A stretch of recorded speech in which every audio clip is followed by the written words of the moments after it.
Okay so बच्चों पिछले lecture में हमने बात की थी एरोमेटिक कंपाउंड्स के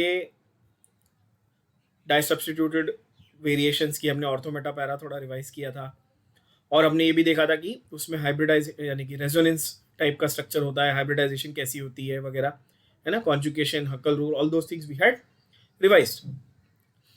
One very important part of aromatic compounds that we need to be familiar with, that we are going to cover today, is the reaction mechanism of electrophilic aromatic substitution reactions. Now try and understand this concept here. ध्यान से, ठीक है, थोड़ा important है तो ध्यान से सुनना, कुछ नहीं समझे तो पूछना. When you talk about reaction mechanism, ठीक है, we already have a basic idea of this कि एडिशन हो सकता है ना. अगर अनसैचुरेशन था तो उसमें कोई चीज हम ऐड कर सकते हैं. जैसे हमने एल्कीन्स में हाइड्रोजन ऐड किया, सेबेटर सैंडरसन रिएक्शन हमने पढ़ा है, सबको याद होगा. एल्कीन में हाइड्रोजन ऐड किया इन the presence of what is the catalyst? Platinum, palladium और रैनी निकल, है ना. तो वहां पे हमने एडिशन किया था. या फिर हम सब्स्टिट्यूशन भी कर सकते हैं, जैसे हमने क्लोरिनेशन किया था, है ना, यूवी लाइट में, राइट. वैसे बहुत सारे हमारे पास मैकेनिज्म्स है जिससे हम लोग ऑलरेडी फेमिलियर हैं. पर इन मैकेनिज्म्स के भी सब टाइप्स होते हैं ना. जैसे एडिशन है तो उसमें फ्री रेडिकल ऐड करना है कि इलेक्ट्रोफाइल ऐड करना है कि न्यूक्लियोफाइल ऐड करना है. सब्स्टिट्यूशन में भी electrophilic substitution, free radical substitution, nucleophilic substitution, ये हमने ऑलरेडी बेसिक आइडिया हमको है, हमने देखा हुआ है. What is important here to understand is not the mechanism itself. It's the difference between the mechanisms that are usually followed by open chain systems and aromatic systems. इसमें दोनों में जो मैकेनिज्म फॉलो जो वो करते हैं उसमें कोई डिफरेंस है क्या, पहला ये समझना. ये कॉन्सेप्ट है, बहुत इंपॉर्टेंट समझना जरा, ठीक है. मैंने क्या बोला, ध्यान से सुनना, कि रिएक्शन मैकेनिज्म्स में ओपन चेन और क्लोज चेन कंपाउंड में कोई डिफरेंस है क्या, ये सबसे पहला सवाल है और ये हम लोग सबसे पहले क्लियर आउट करने वाले हैं. दूसरा कि न्यूक्लियोफाइल और इलेक्ट्रोफाइल. न्यूक्लियोफाइल कौन सा होता है? ज्यादा करके इलेक्ट्रॉन रिच होता है, नेगेटिव वाला. इलेक्ट्रोफाइल कौन सा होता है बच्चों? Electron deficient. इलेक्ट्रोफाइल कौन सा होता है? इलेक्ट्रॉन डेफिशिएंट होता है, ये हमको मालूम है. ज्यादा करके पॉजिटिव भी होते हैं वो, या फिर आप बोल सकते हो इलेक्ट्रॉन डेफिशिएंट, जिसका इनकम्प्लीट ऑक्टेट होता है. तो सवाल ये है कि इलेक्ट्रोफाइल और न्यूक्लियोफाइल में से ओपन चेन या एरोमेटिक सिस्टम्स के कंपेयर हम लोग कर रहे हैं, तो कोई ऐसा प्रेफरेंस है क्या कि जैसे भाई ओपन चेन वाला कोई इलेक्ट्रोफाइल या न्यूक्लियोफाइल में से कुछ प्रेफर कर रहा है, या एरोमेटिक वाला इलेक्ट्रोफाइल या न्यूक्लियोफाइल में से कुछ प्रेफर कर रहा है? ये सबसे बड़ा सवाल है यहाँ पर, कॉन्सेप्चुअल. तो लेट्स ट्राई एंड अंडरस्टैंड. तो ओपन चेन कंपाउंड्स जो हम लोगों ने पढ़े, ओपन चेन कंपाउंड जिनको हम लोग एलिफैटिक भी कहते हैं, पता है ना सबको, ओपन चेन जिनको हम लोग एलिफैटिक भी कहते हैं, इसमें इलेक्ट्रोफाइल हो या फ्री रेडिकल हो या न्यूक्लियोफाइल हो, ये तीनों का सब्स्टिट्यूशन पॉसिबल है depending on the reagent, depending on the conditions. ये तीनों पॉसिबल है, ये भी होता है, ये भी होता है, ये भी होता है, depending on the reagent and depending on the conditions. पर अगर मैं एरोमेटिक कंपाउंड्स की बात कर रहा हूं, बट आपके सिलेबस में एरोमेटिक का मतलब क्या? कंटेनिंग वन और मोर बेंजीन रिंग्स. सिंप्लीफाइड डेफिनेशन बोला मैंने आपको, ठीक है. तो एरोमेटिक में अगर मैं सब्स्टिट्यूशन की बात करता हूं, ध्यान से सुनना, एरोमेटिक में अगर मैं सब्स्टिट्यूशन की बात करता हूं तो आपके दिमाग में यह बहुत ही क्लियर कॉन्सेप्ट चाहिए कि इसमें अगर आपको देखना है कि इलेक्ट्रोफाइल, फ्री रेडिकल और न्यूक्लियोफाइल, इन तीनों में से इक्वल प्रेफरेंस है क्या? नहीं, इसमें इलेक्ट्रोफाइल को सबसे ज्यादा प्रेफरेंस है. मतलब कि aromatic system will always prefer to undergo electrophilic substitution. वो ES करेगा, ना कि SN. न्यूक्लियोफिलिक सब्स्टिट्यूशन को हम NS नहीं लिखते, हम SN लिखते हैं. कोई ऐसा रीजन नहीं है खास, उसके पीछे कोई बहुत बड़ा रॉकेट साइंस नहीं है. We just name it as SN, substitution nucleophilic, not nucleophilic substitution. तो अगर आपको न्यूक्लियोफाइल का सब्स्टिट्यूशन देखना है तो आप उसको क्या बोलते हो? SN बोलते हो। पर क्या aromatic systems SN mechanism prefer करते हैं? आंसर है नहीं। क्या ये फ्री रेडिकल सब्स्टिट्यूशन को प्रेफर करते हैं? आंसर है नहीं। क्या ये इलेक्ट्रोफिलिक सब्स्टिट्यूशन को प्रेफर करते हैं? हाँ। और इसीलिए हम सिर्फ इलेक्ट्रोफिलिक सब्स्टिट्यूशन नहीं बोलेंगे, हम इसको EAS बोलेंगे। Rather than calling it ES, we will call it EAS. Why that A stands for aromatic. ये सबके भेजे में गया क्या, पहले समझ लो क्या बोला मैंने। ओपन चेन में कोई भी टाइप का सब्स्टिट्यूशन होने का स्कोप है। किसके ऊपर डिपेंड करेगा? कौन सा रिएजेंट यूज किया है और कैसे कंडीशन है, उसके ऊपर डिपेंड करेगा। पर एरोमेटिक में आपको पहले से ही अज्यूम करके चलना है कि इसका प्रेफरेंस सबसे ज्यादा कौन से वाले टाइप के सब्स्टिट्यूशन के लिए बच्चों? इलेक्ट्रोफिलिक सब्स्टिट्यूशन के लिए। अब मैंने ऐसा बोल दिया, आपने मान लिया, चलो कि हाँ इलेक्ट्रोफिलिक सब्स्टिट्यूशन तो एरोमेटिक में। अब सवाल क्या आना चाहिए? क्यों?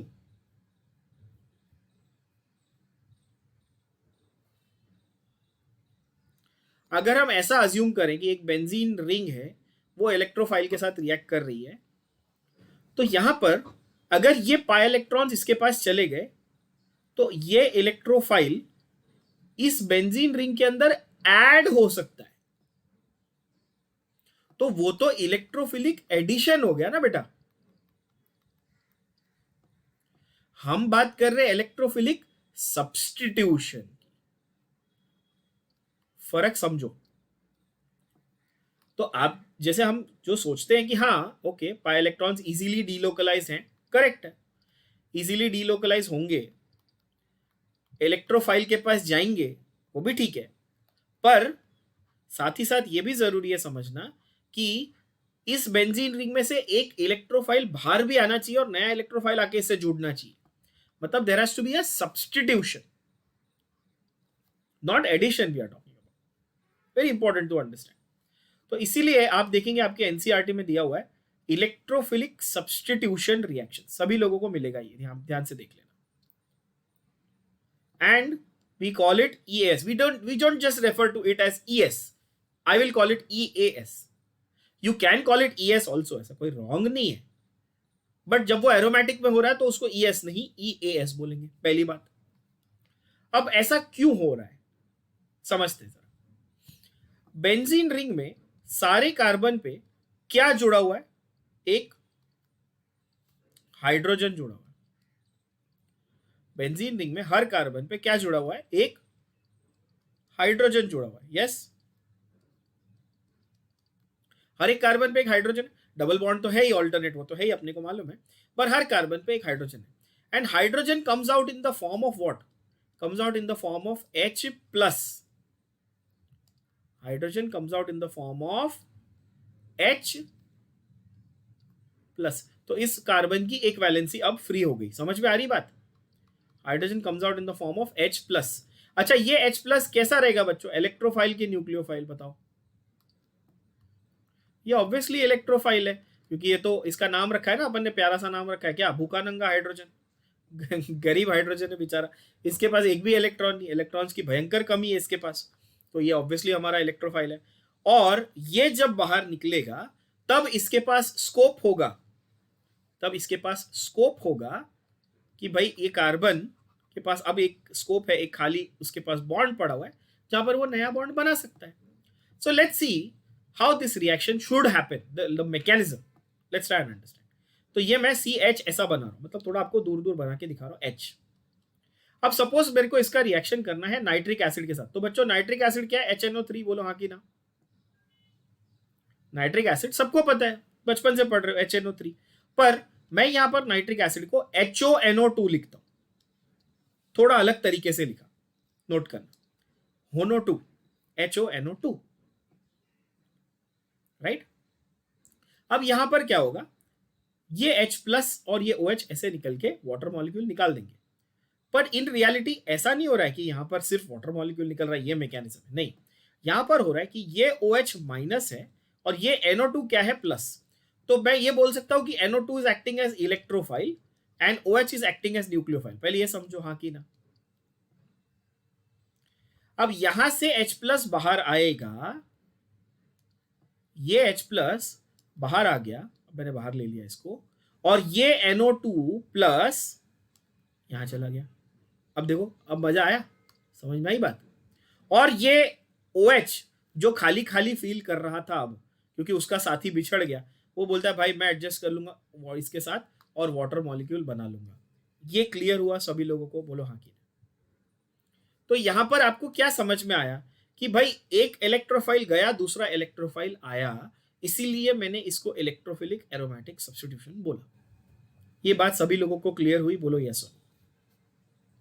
सिंपल है। Can the same mechanism happen with sulphuric acid also? आप बोलोगे हाँ, एग्जैक्ट सेम। चेक करते हैं फिर से। तो जैसे कि अगर यहां पर एक H था और मैं सल्फ्यूरिक एसिड को H2SO4 की जगह HOSO3H ऐसा लिखूंगा, again the same thing is going to happen, है ना। यहां पर OSO3H, sorry,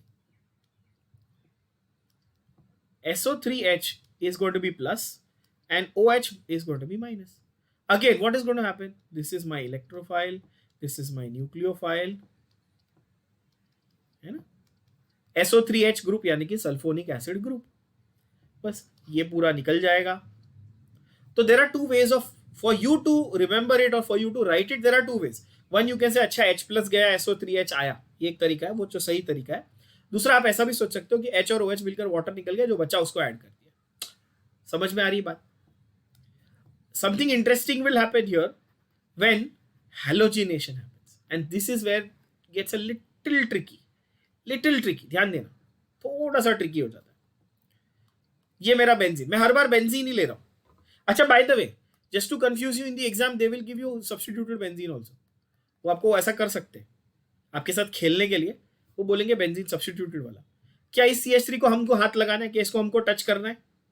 बिल्कुल नहीं, उससे हमको लेना देना ही नहीं। हमको हाइड्रोजन को निकालना है। क्यों? क्योंकि हम लोग एरोमेटिक सब्स्टिट्यूशन की बात कर रहे हैं, इलेक्ट्रोफिलिक, और इलेक्ट्रोफाइल कौन सा इसमें से? H plus. तो कोई भी एक हाइड्रोजन निकालना है, वो इंपॉर्टेंट है, कोई भी एक हाइड्रोजन निकालना है। अब ये भी आपके दिमाग में सवाल आएगा कि सर आप यही वाला हाइड्रोजन क्यों निकाल रहे हो, ये वाला क्यों नहीं निकाला, ये वाला क्यों नहीं निकाला? उसका भी जवाब दूंगा, मैं कि कभी कैसे सिलेक्ट करेंगे कि मैं फर्स्ट वाला हाइड्रोजन निकालूं कि सेकंड वाला निकालूं कि थर्ड वाला निकालूं, उसके ऊपर भी चॉइस होती है, रैंडमली नहीं निकाल सकते आप, उसके पीछे भी लॉजिक है, वो भी सिखाऊंगा आज, डोंट वरी। पहले ये समझो क्या हो रहा है, कि ये बहुत इंपॉर्टेंट कॉन्सेप्ट है, ध्यान देना बच्चों। सपोज आपको कोई बोले कि इसमें आपने Cl2 ऐड करना है, इसमें क्या करना है? आपने Cl2 ऐड करना है। अच्छा, नोट करना, मैं इसके कंपैरिजन के लिए आपको हमारा पुराना घिसा पिटा सा जो आपने बहुत बार लिखा हुआ है वो वाला रिएक्शन भी साथ में कंपैरिजन के लिए बताता हूं। कौन सा? CH4 plus Cl2 in the presence of Yuvraj Singh, UV light और sunlight. Bad joke, yes, diffuse sunlight भी हो सकता है या यूवी लाइट भी हो सकता है, ठीक है। अच्छा, यहां पर मैंने क्लैरिफाई किया था कि इस क्लोरीन के क्या बनने वाले हैं? इसके फ्री रेडिकल बनने वाले, ये भूलना नहीं है, मतलब Cl dot plus Cl dot बनने वाले हैं। क्या यहां पर मैंने एरो पे यूवी लाइट लिखा है? नहीं, मैंने एरो पे यूवी लाइट नहीं लिखा। जब मैंने यूवी लाइट नहीं लिखा तो इसके फ्री रेडिकल बनने वाले हैं क्या? नहीं बनने वाले, ठीक है। अब इसके क्या बनने वाले? अगर फ्री रेडिकल नहीं बनेंगे तो क्या बनेंगे? लेट्स सी, यहां पर आपको आइडिया आ जाएगा, चेक करो। हैलोजिनेशन में एनहाइड्रस AlCl3 FeBr3 FeCl3, यानी जब मैं एरो पर कोई भी लुइस एसिड लिखता हूं, अब ध्यान देना प्लीज, बहुत ध्यान से देखना, AlCl3 FeCl3 BeCl2, ऐसे कोई भी आप लुइस एसिड लिख सकते हो। इन सब की खासियत क्या है बच्चों? ये मैंने आपको बताया वैसे पहले, बट दोबारा एक बार बता देता हूं। इन सब की खासियत ये है कि इनके ऑक्टेट कैसे बच्चों? इनकम्प्लीट ऑक्टेट है इनके। कैसे हैं? इनकम्प्लीट ऑक्टेट हैं। और इनके इनकम्प्लीट ऑक्टेट की वजह से ये सारे के सारे इलेक्ट्रोफाइल होंगे कि न्यूक्लियोफाइल होंगे? ऑब्वियसली ये इलेक्ट्रोफाइल होंगे यार, सवाल ही नहीं पैदा होता, ऑब्वियसली इलेक्ट्रोफाइल। तो ये इलेक्ट्रोफाइल के प्रेजेंस में, तो क्लोरीन जब यूवी लाइट के प्रेजेंस में है तो ये फ्री रेडिकल बनाता है। यही क्लोरीन यदि इलेक्ट्रोफाइल के प्रेजेंस में है तो ये एक Cl प्लस और एक Cl माइनस बनाता है। पहले ये बात को समझो। तो अच्छा, मैं इसको होमोलाइटिक फिजन बोलता हूं, ये सबको मालूम है ना, ये मैंने सिखाया आप लोगों को। और इसको क्या बोलता हूं? हेट्रोलाइटिक, ये भी मैंने पढ़ा है आपको। तो होमोलाइटिक या हेट्रोलाइटिक बोलते हैं। खैर, यहां पर एक चीज तो प्रूव हो गई कि दो क्लोरीन एटम निकले या दो क्लोरीन आयन निकले, एक पॉजिटिव था एक नेगेटिव था। अब वो पॉजिटिव और नेगेटिव दो क्लोरीन आयन में से इलेक्ट्रोफाइल कौन सा वाला है? प्लस वाला कि माइनस वाला? प्लस वाला। अभी आंसर आ गया आपको, अभी आप नोटिस करेंगे कि हाँ सर हमको आंसर हो गया। तो ये जो Cl2 है, ये इस तरह से हम लोग लिखेंगे कि Cl प्लस और Cl माइनस, और यहां पर क्या होगा कि ये जो हाइड्रोजन है ये H प्लस के फॉर्म में बाहर आएगा, और ये Cl प्लस जो है वो यहाँ पे लाके जाके लग जाएगा, और ये जो क्लोरीन आपका है वो यहाँ पे बन जाएगा HCl। कितना मजा है, सही है। तो फर्क ये है कि जब वो हाइड्रोकार्बन यानी कि सैचुरेटेड वाले के साथ में रिएक्ट कर रहा था, जब उसको सब्स्टिट्यूशन करना था, कौन सा वाला, उसको फ्री रेडिकल सब्स्टिट्यूशन करना था सैचुरेटेड कंपाउंड के साथ, तो हम यूवी लाइट यूज कर रहे थे। अनसैचुरेटेड कंपाउंड के साथ या एरोमेटिक सिस्टम हम लोग बोल रहे हैं, उसके साथ जब उसने करना है तो हम लोग कैटलिस्ट में लुइस एसिड यूज कर रहे हैं। लुइस एसिड क्या होता है? जिसका ऑक्टेट इनकम्प्लीट होता है, जिसके पास इलेक्ट्रॉन्स की कमी होती है, या जो इलेक्ट्रोफाइल होता है, उसको हम लुइस एसिड कहते हैं। बात क्लियर हुई? बोलो हाँ की।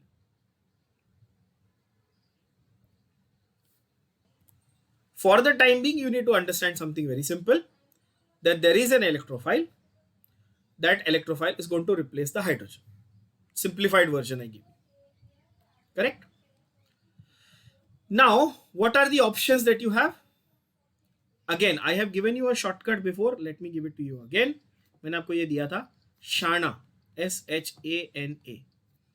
These are 5 reactions of aromatic systems that are going to be repeated in every single chapter of organic chemistry throughout your 2 years, throughout your entire syllabus. सब जगह पे आने वाले, और यही 5 होंगे, इस 5 के अलावा कोई नहीं होंगे, ये बार बार रिपीट होंगे। तो ये आपको बहुत इंपॉर्टेंट है याद रखना। क्यों, क्या, कैसे, लेट्स सी। सबसे पहले S जो है दैट इज सल्फोनेशन। S क्या है? सल्फोनेशन। H है हैलोजिनेशन। H क्या है? हैलोजिनेशन। A है एल्काइलेशन। A क्या है? एल्काइलेशन। N है नाइट्रेशन, एंड लास्ट का A है एसाइलेशन। फिर से देखो, sulphonation, halogenation, alkylation, nitration, acylation. Understand? Alkylation and acylation, these two together are referred to as Friedel-Crafts reactions. क्या बोलते हैं इनको? Friedel-Crafts reactions. Friedel-Crafts name reaction है। Friedel-Crafts के 2 variety, Friedel-Crafts alkylation, Friedel-Crafts acylation. कुछ चीजें हो सकता है बाउंसर जा रही हो, अभी डोंट वरी, एक एक चीज को हम लोग डिटेल में करने वाले। 5 रिएक्शन कौन से समझ में आए आपको? SHANA, S से सल्फोनेशन, H से हैलोजिनेशन, फिर A से एल्काइलेशन, N से नाइट्रेशन, फिर A से acylation. Alkylation, acylation together are called Friedel-Crafts reaction. So these 5 are all coming under EAS. ये पांचों किसके अंडर आते? इलेक्ट्रोफिलिक एरोमेटिक सब्स्टिट्यूशन में आते हैं। अब ये पांचों के जनरल मैकेनिज्म किस तरह के हैं, एक जैसे हैं, वो जरा समझ लेते हैं। और वो मैकेनिज्म समझने के लिए सबसे आसान तरीका ये है कि आप इमेजिन कर लो कि एक हाइड्रोजन, कोई भी एक, वैसे सब जगह हाइड्रोजन है, ये भूलना मत। वैसे क्या है, हर जगह हाइड्रोजन है 6 के 6 पोजीशन पे, यस और नो। अब सल्फोनेशन में हम यूज कर रहे हैं सल्फ्यूरिक एसिड, तो मैं उसको ऐसे लिखूंगा HOSO3H। हैलोजेनेशन में हम यूज कर रहे हैं कोई भी हैलोजन, जैसे कि आप क्लोरीन आप यूज कर रहे हो, that's fine, in the presence of Lewis acid. Alkylation में आप यूज कर रहे हो एल्काइल हैलाइड, यानी कि RX।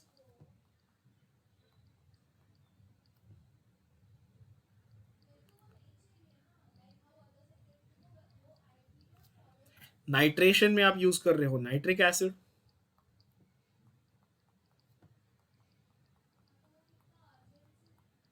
In the presence of, अच्छा by the way, nitric acid by itself is not a very strong reagent, तो नाइट्रिक एसिड को रिएक्ट करने के लिए कैटलिस्ट में सल्फ्यूरिक एसिड चाहिए। ये थोड़ा सा ट्रिकी पार्ट है, समझ लेना। नाइट्रिक एसिड अपने आप में इतना रिएक्टिव नहीं होता एरोमेटिक कंपाउंड्स के साथ कि वो खुद से रिएक्शन कर सके, तो इसीलिए नाइट्रिक के साथ में हम लोग क्या करेंगे, एरो पे H2SO4 लिखेंगे, ठीक है। एंड लास्ट इज एसाइलेशन, जहां पर एसाइल हैलाइड यूज करते हैं। एसाइल हैलाइड मतलब आपका कार्बोक्सिलिक एसिड का डेरिवेटिव, तो XC+O या R बोल सकते हो। To understand the mechanisms of 5 reactions, now it is very easy for you because I've made it very, very obvious and very clear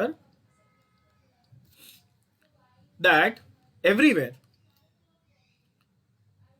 this is going to happen. ये water AH निकलेगा, यहाँ पर भी Cl2 को मैं ऐसा लिख देता हूँ, Cl ऐसा लिख देता हूँ आपके लिए ताकि आसान हो जाए। यहाँ पर क्या होगा, HCl निकल जाएगा, यहाँ पर HX निकल जाएगा, यहाँ पर भी H2O निकल जाएगा, यहाँ पर भी HX निकल जाएगा। क्लियर है बच्चों? ये जो रिमेनिंग पार्ट है, ये रिमेनिंग पार्ट जिसको मैंने ब्लू कलर से यहाँ पे सर्कल किया आपके लिए, ये पॉजिटिव है। फिर से देख लो, तो ये जो ब्लू कलर का पार्ट है, ये रिमेनिंग पार्ट, ये पॉजिटिव रहेगा, ये वाला भी पॉजिटिव रहेगा, ये वाला भी पॉजिटिव रहेगा, ये वाला भी पॉजिटिव रहेगा, और ये वाला भी पॉजिटिव रहेगा, ये पूरा। तो ये पूरा का पूरा स्ट्रक्चर वहां पे जाके अटैच हो जाएगा। Clear? That is fairly simple. Now for you to understand EAS, you just have to remember H+ निकालने का बेंजीन में से, और उसको उस रिएजेंट के पॉजिटिव पार्ट से रिप्लेस कर देने का, तो हो गया हमारा EAS। ठीक है, एल्काइल ग्रुप लगाया तो एल्काइलेशन बोलेंगे, एसाइल ग्रुप लगाया तो एसाइलेशन बोलेंगे, हैलोजन लगाया हैलोजिनेशन बोलेंगे, सल्फोनिक एसिड SO3H लगाया सल्फोनेशन बोलेंगे। तो कौन सा रॉकेट साइंस है? रॉकेट साइंस इसमें है कि सर हम लोग कौन सा हाइड्रोजन रिप्लेस करें। अब यहां पे आपके दिमाग में सवाल आने शुरू होते हैं। एक बच्चा बोलेगा कि सर ये रहा बेंजीन, मेरे को ये वाला हाइड्रोजन रिप्लेस करने का। दूसरा बच्चा बोलेगा नहीं सर मेरे को ये वाला हाइड्रोजन रिप्लेस करने का। तीसरा बोलेगा नहीं मेरे को ये वाला हाइड्रोजन रिप्लेस करने का। पहली बात, अगर मैं इसको रिप्लेस, सपोज मेरे को क्लोरोबेंजीन बनाना है, सपोज यहां पे इसको ऐसा बना दिया क्लोरोबेंजीन, इसको हटाया यहां पे क्लोरीन लगाया, ये क्या है, ये भी क्लोरोबेंजीन, इसको हटाया यहां पे क्लोरीन लगाया तो ये भी क्लोरोबेंजीन। मतलब जब एक ही हाइड्रोजन रिप्लेस करना है बेंजीन रिंग में से, तो कोई फर्क पड़ेगा कौन सा वाला यूज रिप्लेस कर रहे हो? नहीं, क्योंकि सब जगह पे क्लोरोबेंजीन ही है ना, एक ही तो फंक्शनल ग्रुप है, उसको क्या अभी कोई टेंशन ही नहीं। लेकिन अगर ऑलरेडी कोई फंक्शनल ग्रुप प्रेजेंट है तो क्या, यह सवाल है।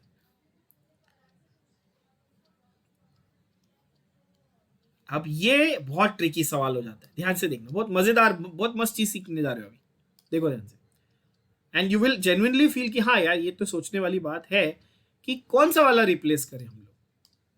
Late me just give you an example how you have to think. Okay, let's start with the basic question here.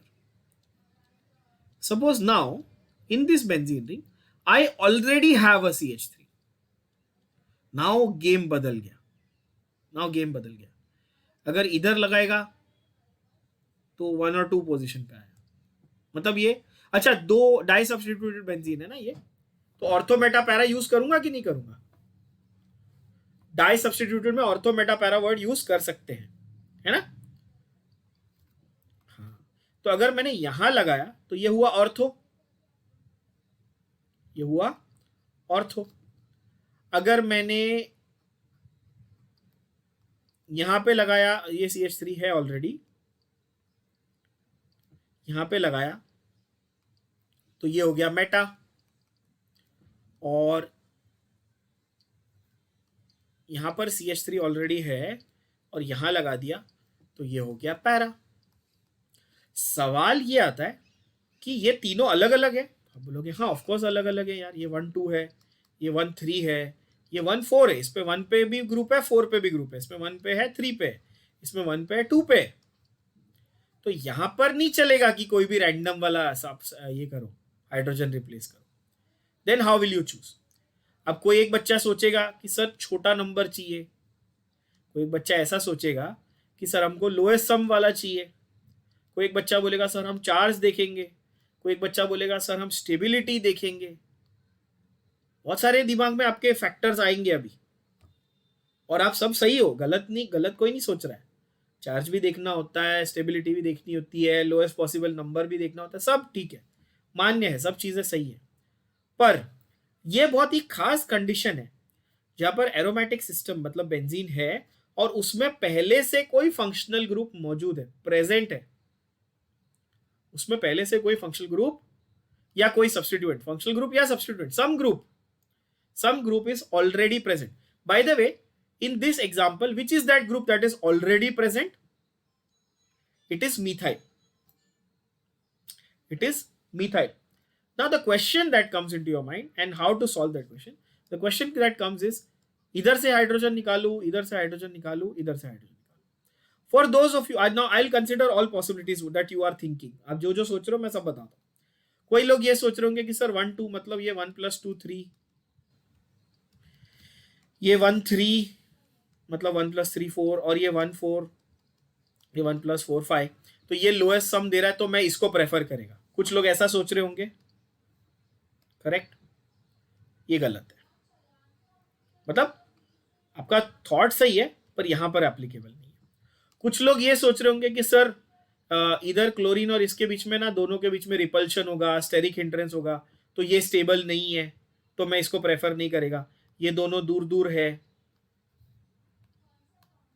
यहाँ पे ये दोनों दूर है, रिपल्शन कम होगा क्लोरीन और मिथाइल के बीच में, तो ये ज्यादा स्टेबल होगा तो मैं इसको प्रेफर करूंगा. कुछ लोग ऐसा भी सोच रहे होंगे स्टेबिलिटी के हिसाब से, वो भी गलत है.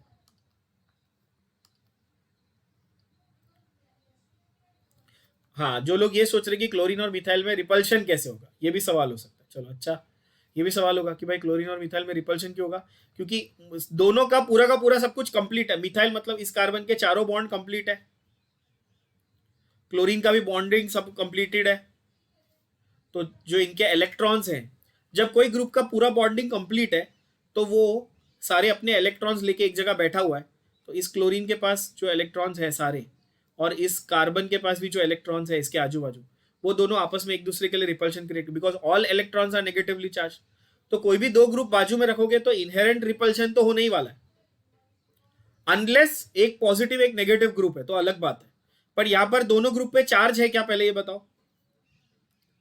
क्लोरीन पे चार्ज बना है? नहीं. मिथाइल पे चार्ज बना है? नहीं. तो रिपल्शन तो होने ही वाला है. तो कुछ लोग अगर ऐसा सोच रहे होंगे कि सर ये दूर दूर है तो इनका रिपल्शन कम होगा तो ये ज्यादा स्टेबल है, वो लॉजिक भी अपनी जगह पे एज अ लॉजिक वो सही है, बट यहां पर एप्लीकेबल नहीं है. तो अब आप बोलोगे सर हम लोग लोएस्ट सम नहीं देख सकते, हम स्टेबिलिटी नहीं देख रहे, तो हम क्या देखें?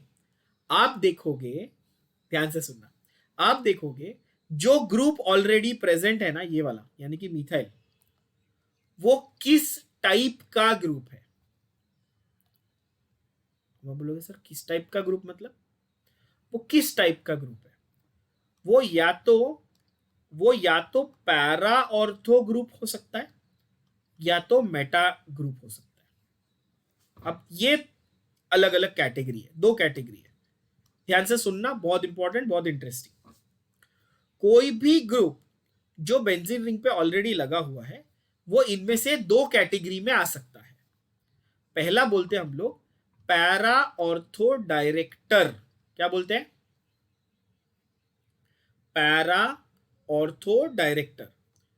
दूसरे को हम बोलते हैं मेटा डायरेक्टर। क्या बोलते हैं? Meta director. अब क्या सवाल है, कैसा है, समझो कि इनका मतलब क्या है। पैरा ऑर्थो डायरेक्टर और मेटा डायरेक्टर का मतलब समझो पहले, ठीक है?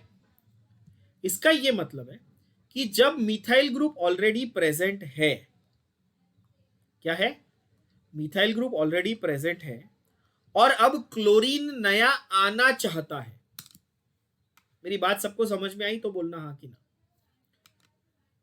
मिथाइल ग्रुप ऑलरेडी प्रेजेंट है बेंजीन रिंग में, यस। 6 में से एक पोजीशन मिथाइल की पक्की है। अब नया कौन आना चाहता है? क्लोरीन। तो क्लोरीन कहां पर आएगा? Number 2, 3, 4, 5, number 2, 3, 4, 5। फर्स्ट एक पोजीशन पे तो CH3 है ही, है ना? अब उसके अलावा 1, 2, 3, 4 और 5 ये पोजीशन अवेलेबल है किसके लिए? क्लोरीन के लिए।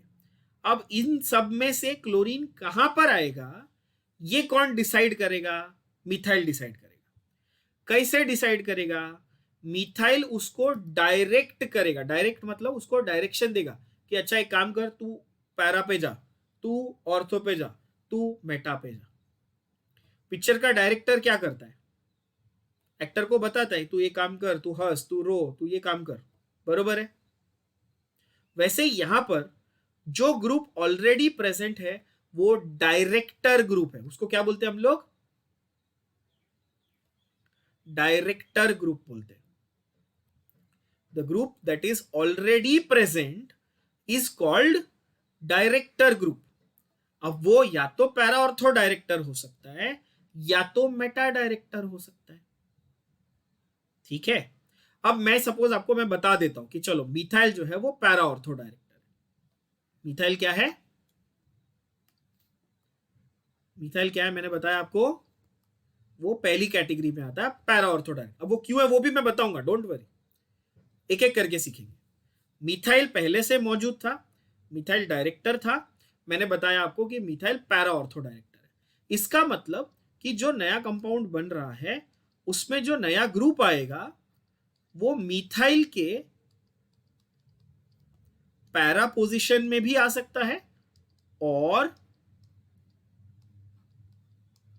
ऑर्थो पोजीशन में भी आ सकता है। बात क्लियर हुई? पर मेटा पे कभी नहीं आ सकता। समझे कि नहीं समझे? सिंप्लीफाइड मैंने आपको बताया कि मिथाइल जो है उसके उसके पैरा रिलेशन में या उसके ऑर्थो रिलेशन में आ सकता है नया ग्रुप। कौन है नया ग्रुप? क्लोरीन है नया ग्रुप। क्लियर हुई बात? अच्छा, अब सवाल आपके दिमाग में आएगा कि सर हम दोनों में से एक कैसा चूज करेंगे एज आवर मेजर बोल सकते हो या मोर इंपॉर्टेंट प्रोडक्ट, क्योंकि पैरा ऑर्थो तो दो हो गए ना। तो अगेन एक सिंप्लीफाइड चीज है उसमें। अगर लो टेम्परेचर मेंशन्ड है, क्या मेंशन्ड है बच्चों? लो टेम्परेचर मेंशन्ड है तो ऑर्थो प्रोडक्ट मेजर होता है। अगर हाई टेम्परेचर मेंशन्ड है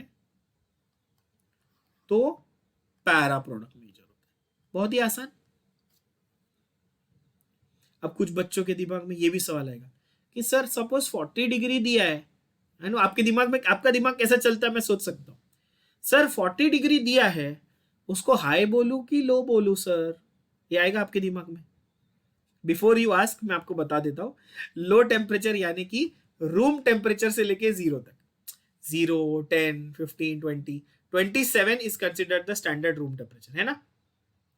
तो रूम टेम्परेचर तक आप लो मानते हो, 27 माना जाता है standard room temperature, 27, 25। Organic chemistry में हम लोग 27 तक 30 तक भी मान लेते हैं कभी कभी, that is fine. 25 is what we consider, हम लोग 298 केल्विन बोलते हैं ना इनऑर्गेनिक केमिस्ट्री, फिजिकल केमिस्ट्री में भी, वहां पे 25 हम लोग मानते हैं। यहाँ पे 27 इसलिए ताकि राउंड ऑफ करके 300 केल्विन बोल सके, ठीक है। तो आप मान लो कि 0 से लेके 30 डिग्री तक आप उसको लो टेम्परेचर के रेंज में मानोगे। हाई टेम्परेचर में क्लियरली क्वेश्चन में मेंशन होगा 100 केल्विन यानी 100 सेल्सियस यानी 373 केल्विन, 473 केल्विन, ऐसा कुछ बड़ा हाई टेम्परेचर ऑब्वियस होगा, ठीक है। तो उसका आप चिंता मत करो, आपको क्वेश्चन में या तो वो रूम टेम्परेचर लिख के देगा, या 0 डिग्री सेल्सियस लिख के देगा, या सीधा 100 लिख के देगा। ऐसा स्टूपिड क्वेश्चन कभी नहीं बनता कि वहां पे वो आपको 50 डिग्रीज लिख के दे और बोले अच्छा आप जज करो, ऐसा क्वेश्चन नहीं बनता। सो डोंट वरी अबाउट, ठीक है। तो वो ख्याल अपने दिमाग से निकाल दो, सिंप्लीफाइड अप्रोच रखो, हाई टेम्परेचर पे पैरा, लो टेम्परेचर पे ऑर्थो। क्लियर हो गया कि अगर एक सिलेक्ट करना है तो कैसे सिलेक्ट करेंगे, टेम्परेचर देख के सिलेक्ट करेंगे। क्लियर हुआ ये बच्चों?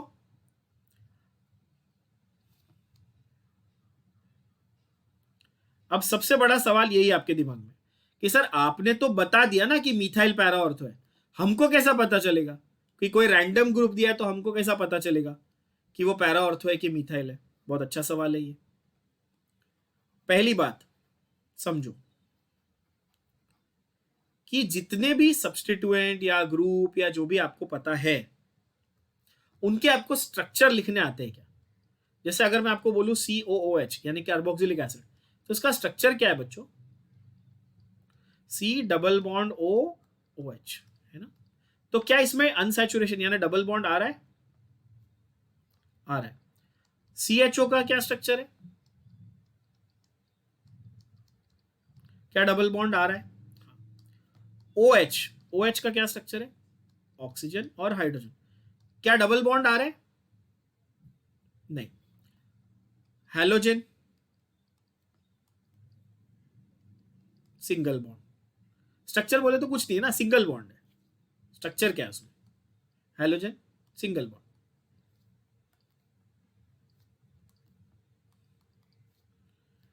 ट्रिपल बॉन्ड वाले ग्रुप जैसे साइनाइड, CN, तो साइनाइड अगर आपको किसने लिख के दिया है CN, तो उसका क्या स्ट्रक्चर है? C ट्रिपल बॉन्ड है।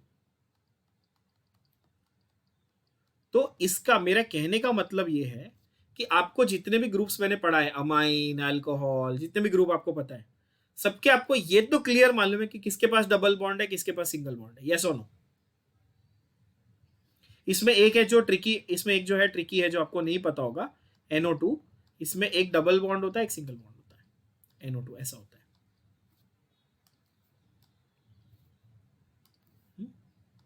NO2 एक डबल बॉन्ड होता है, एक सिंगल बॉन्ड होता है, ठीक है। इसमें NO2 में सवाल सुन ले, इससे आपको क्या प्रूव हुआ, इससे क्या समझ में आया? आप बोलो सर आपका ट्रैक ही चला गया। ट्रैक अलग नहीं है, ट्रैक सेम है, समझो ध्यान से। मैं आपको क्या बताने की कोशिश कर रहा हूं कि कैसे जज करने का कि कोई ग्रुप पैरा ऑर्थो डायरेक्टर निकलेगा कि मेटा डायरेक्टर निकलेगा। अब ये चीज टेक्स्ट बुक में नहीं लिखी हुई है, टेक्स्ट बुक में बहुत कॉम्प्लिकेटेड लैंग्वेज में है। मैं आपको बहुत ही सिंप्लीफाइड तरीका बता रहा हूँ, ट्रस्ट मी ये सबसे आसान है, इससे ज्यादा आसान नहीं हो सकता। जहां आपको अनसैचुरेटेड बॉन्ड यानी मल्टीपल बॉन्ड यानी डबल या ट्रिपल बॉन्ड दिखेगा वो आपका मेटा डायरेक्टर होगा। जहां पर आपको ग्रुप में क्या दिखेगा, पाई बॉन्ड दिखेगा, वो आपका मेटा डायरेक्टर होगा। तो क्या आप मुझे अब क्लासिफाई करके खुद ही बता सकते हो कि ये क्या निकलेगा? ये मेटा डायरेक्टर निकलेगा, ये वाला मेटा, ये para ortho. Always right para ortho, don't write ortho para, right para ortho, right PO। बताऊंगा क्यों। ये वाला पैरा ऑर्थो, ये वाला मेटा, ये वाला मेटा। देखो कितना सिंपल हो गया।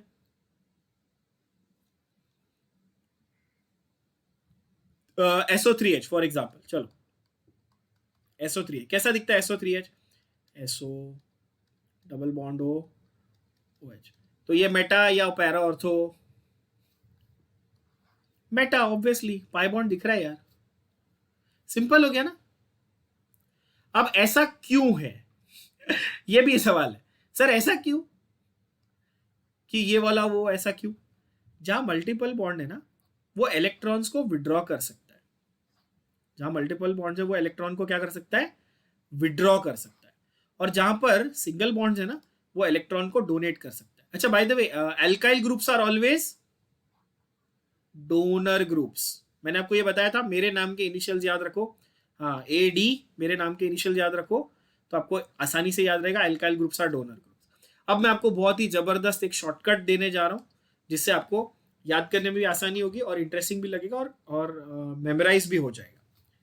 Remember it like this, para ortho directors are donors and activators.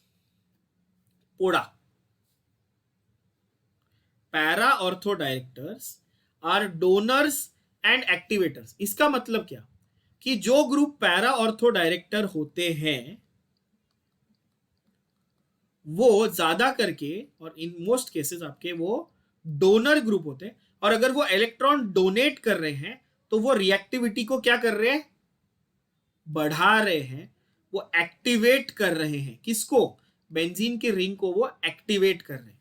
कैसे? इमेजिन करो कि ये जो बेंजीन के 6 कार्बन हैं, ये बेचारे 3 पाई बॉन्ड को लेके जगलिंग कर रहे हैं, है ना। ये आपने देखा होगा ना टीवी वगैरह में, ये मूवीज वगैरह में बहुत दिखाते हैं कि बेचारा सर्कस में एक क्लाउन है जो बहुत सारे चाकू लेके जगल कर रहा है, और एक बंदा वहां से वो और एक चाकू उसके पास फेंकते जाता है। पहले 3 था, अभी 4 हो गया, फिर 5 हो गया, वो ऐसे ऐड करते जाता है।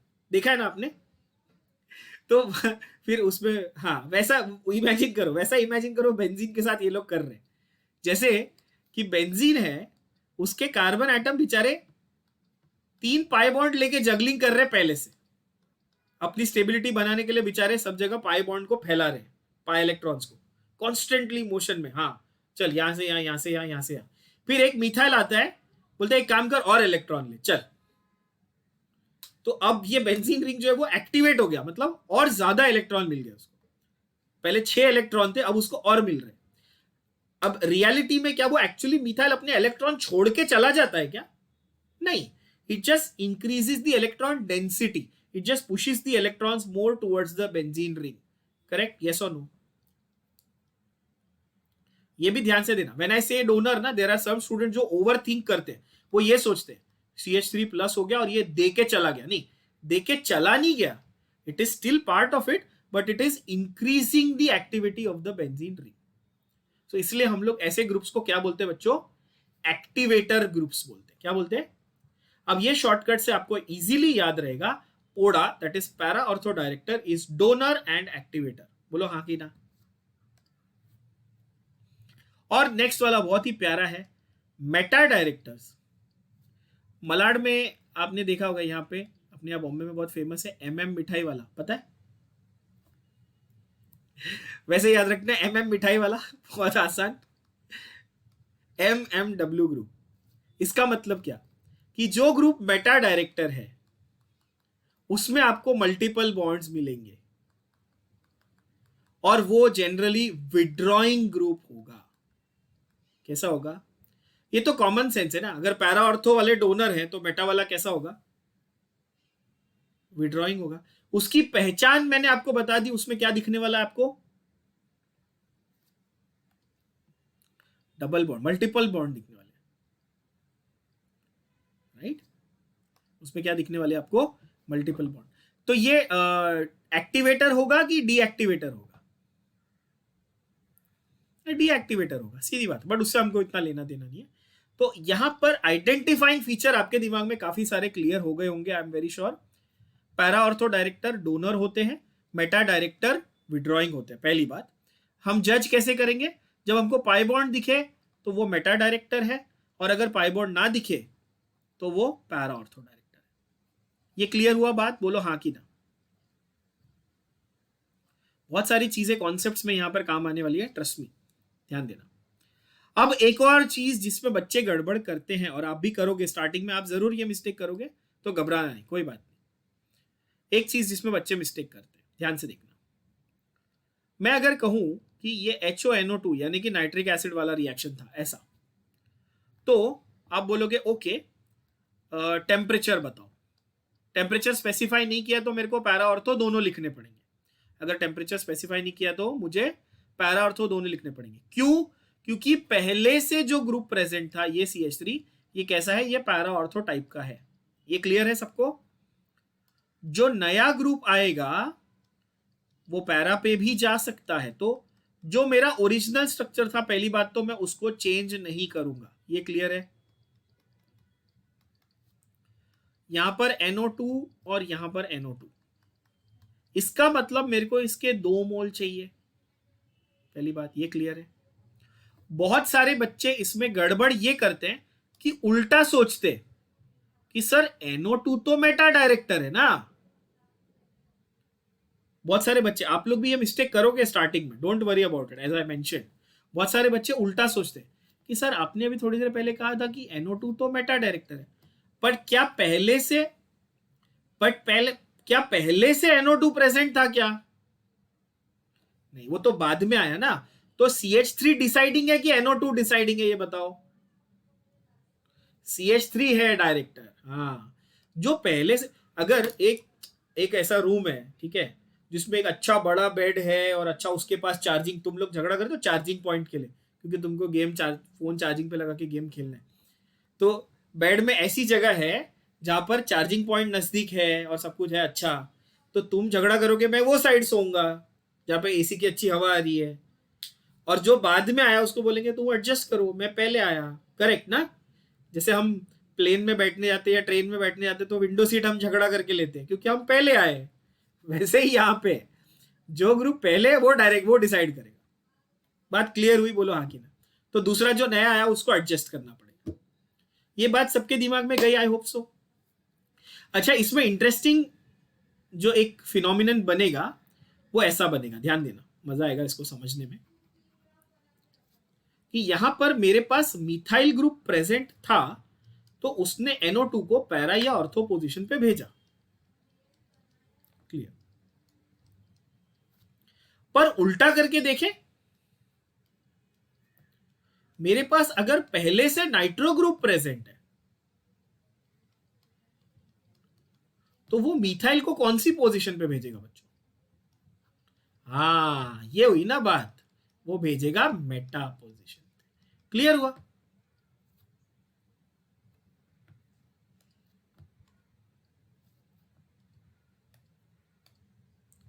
तो ये जो 5 रिएक्शन है ये तो हर जगह वैलिड होने वाले, पर इनके प्रोडक्ट्स को जज करने के लिए आपके पास ये नॉलेज होनी चाहिए कि कौन सा ग्रुप पैरा ऑर्थो डायरेक्टर है, कौन सा ग्रुप मेटा डायरेक्टर है। आई होप ये बात एकदम से क्रिस्टल क्लियर हो गई होगी। और अब मैं आपको अगर ये 5 रिएक्शन लिखने को बोलूं अलग अलग वेरिएशन के साथ, मतलब सिर्फ, अच्छा अगर सिर्फ प्लेन बेंजीन रिंग है तो आपको कोई टेंशन ही नहीं है, कहीं भी लगा दो यार, कोई भी एक जगह पे लगा दो। पर अगर बेंजीन रिंग में पहले से कोई ग्रुप मौजूद है, प्रेजेंट है, तो अब आपको उसकी भी कोई टेंशन नहीं, बिकॉज अब आपको जज करने आ गया कि वो जो ग्रुप है ये कैसा है, ये मेटा डायरेक्टर है। तो इसीलिए मेरे पास जो SO3H आने वाला है, तो मुझे पता है अब,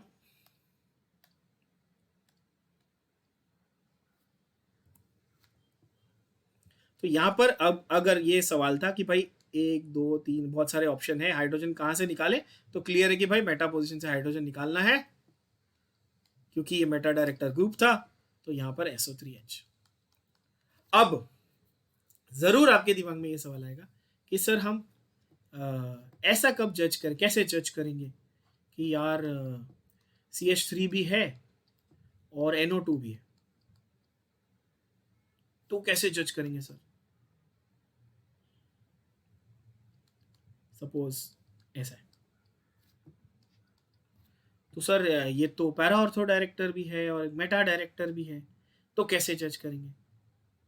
तो यहां पर आपको stability, charge, repulsion, all those things you have to start seeing, right? अगर आपके पास कॉम्बिनेशन है ऐसे ग्रुप्स का तो आपको ये सारे फैक्टर देखने पड़ेंगे जो मैंने कहा था थोड़ी देर पहले कि स्टेबिलिटी देखनी पड़ेगी, चार्ज देखना पड़ेगा, किसके बीच में रिपल्शन ज़्यादा होगा, कहाँ पे स्टेरिक हिंड्रेंस कम होगा, all those factors that will come to eventually. Let's not worry about that, वो हम लोग नेक्स्ट इसमें करेंगे आगे, जैसे हम लोग रिएक्शंस डिस्कस करते रहेंगे. पर मैं आपको पहले बेसिक आइडिया दे रहा हूँ पैरा ऑर्थो डायरेक्टर और मेटा डायरेक्टर का, जहां पर एक एक ग्रुप का इन्वॉल्वमेंट हम लोग चेक कर रहे हैं. Is it clear?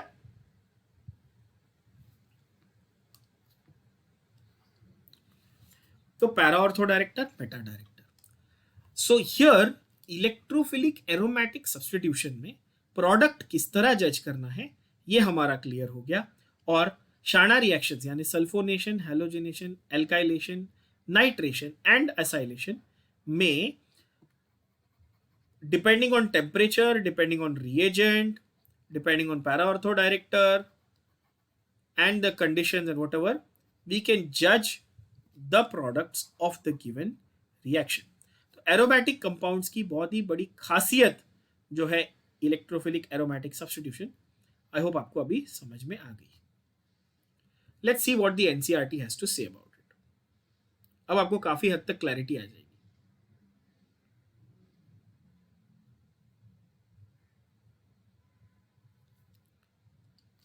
Electrophilic substitution reactions are nitration, halogenation, sulfonation, alkylation, acylation. 5 मैंने आपको ये शॉर्टकट यहाँ पर ऑलरेडी लिख के दिया हुआ है. कौन सा ये 5 आप लिख लो, शाना रिएक्शंस. करेक्ट.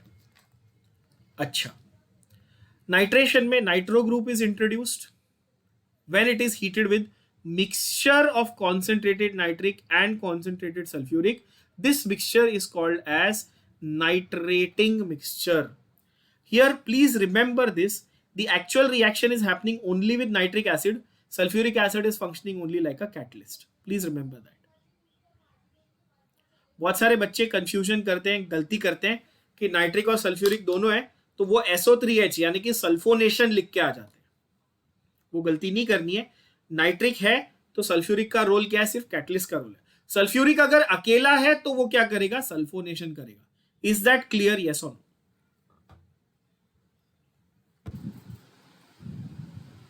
सो यहां पे नाइट्रेटिंग मिक्सचर में नाइट्रोबेंजीन बनेगा,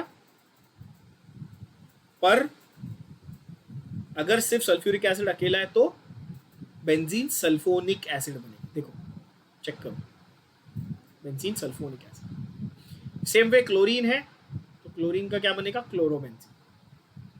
ठीक है. Alkylation, acylation easy. एल्काइलेशन में एल्काइल ग्रुप ऐड होगा यानी टोलुइन बन रहा है, या इथाइल बेंजीन भी बन सकता है, कोई भी. और फ्रीडल क्राफ्ट में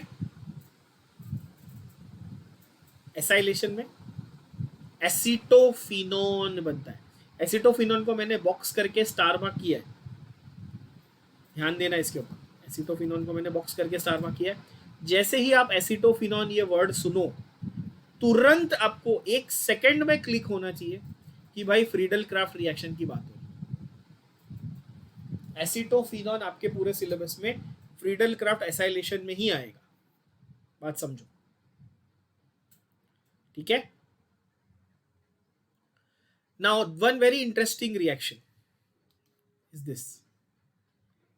access electrophilic reagent is used. Then अगर मैंने बहुत ज्यादा इलेक्ट्रोफिलिक रिएजेंट यूज कर लिया तो क्या होगा? चलो ये भी चेक करते हैं जरा.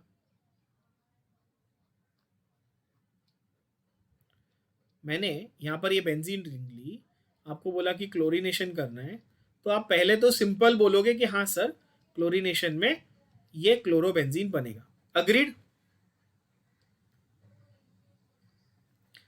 अच्छा, क्लोरोबेंजीन बना दिया.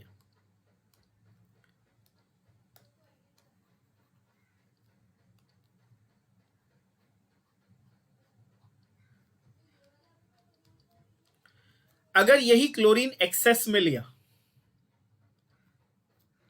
एक्सेस में, अभी एक्सेस पे मतलब सपोज मैंने 3 मोल लिया. कितना लिया? 3 मोल.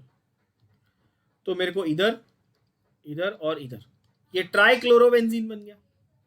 अच्छा, सिमेट्री मेंटेन रहेगी. सिम.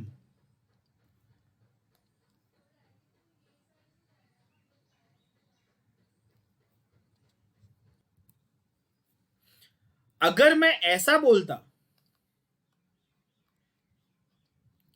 कि ये ऑलरेडी क्लोरीन है और नया क्लोरीन आना चाहता है, तो फिर आप ऑर्थो और मेटा और ये सब सोचते थे। पर यहां पर मैं बोल रहा हूं कि भाई ये तो बेंजीन में ही है, सिर्फ डायरेक्ट बेंजीन में, तो सिम ट्राइक्लोरोबेंजीन। फिर भी नहीं मान रहा है, समझो, बोला नहीं यार मेरे को और चाहिए, एक्सेस लेके आओ, 3 मोल नहीं, मेरे को बहुत सारा चाहिए। तो ठीक है भाई, एक्सेस लिख दो। तो क्या होगा, सारे के सारे रिप्लेस हो जाएंगे, तो हेक्साक्लोरोबेंजीन बन जाएगा।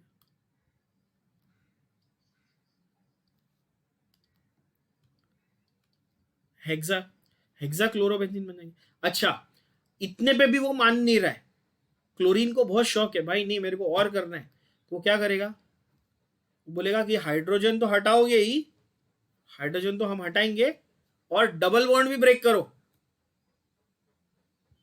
डबल बॉन्ड भी ब्रेक करो। क्यों? क्योंकि यहां पर हम लोग क्लोरीन यहां पे लगा देंगे और HCl भी निकालेंगे एक्स्ट्रा। ठीक है भाई, वैसा भी करो, बट चलो समझो, मान लो कि पहला स्टेप ये, चलो पहले ये मान लिया कि 6 हाइड्रोजन थे, हमने 6 के 6 रिप्लेस करके क्या लगा दिए, क्लोरीन। तो ऐसा कुछ स्ट्रक्चर देखने मिलेगा ना आपको, benzene on treatment with excess chlorine is becoming hexachlorobenzene. Correct है ना, हेक्साक्लोरोबेंजीन। अब इसमें ना जरा ध्यान से देखना, खास करके जेई स्टूडेंट्स के लिए ये बता दूं, इसमें 2 वेरिएशन, 2 पॉसिबिलिटीज है, थोड़ा सा ट्रिकी है, तो don't get confuse, try and understand this. एक तो ये रहा मेरा बेंजीन, और इसमें मैंने बोला कि मुझे क्लोरीन लगाने हैं एक्सेस वाले, तो first possibility is I just replace all the hydrogen and put the chlorine, जो मैंने फर्स्ट वाले इसमें किया, बरोबर ना। दूसरा पॉसिबिलिटी बहुत इंटरेस्टिंग है, कि हाइड्रोजन को वो रिप्लेस नहीं करेगा, वो डबल बॉन्ड को ब्रेक करके हर जगह क्लोरीन लगाएगा।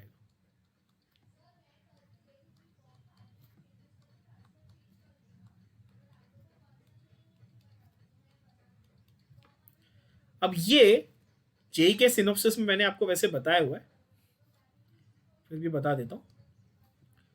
ये है C6H6Cl6, है ना, इसको हम लोग बोलते हैं 666, इसका नाम है गैमेक्सीन,